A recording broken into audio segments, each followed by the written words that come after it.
स्वतः हे सर्वनाम कोणत्या प्रकारचे आहे?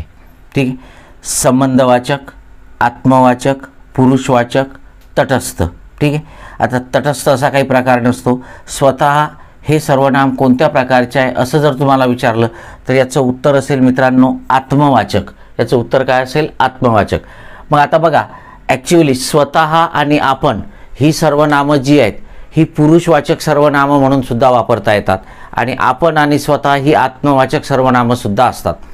मग जेव्हा आपण आणि स्वतः, ठीक आहे, ही केवळ स्वतःचा उल्लेख करताना वापरली जातात किंवा ठीक आहे जेव्हा ती संपूर्ण मानव जातीला उद्देशून वापरली जातात किंवा ती नामाच्या किंवा कर्त्याच्या आश्रयाने येतात तेव्हा ती आत्मवाचक असतात.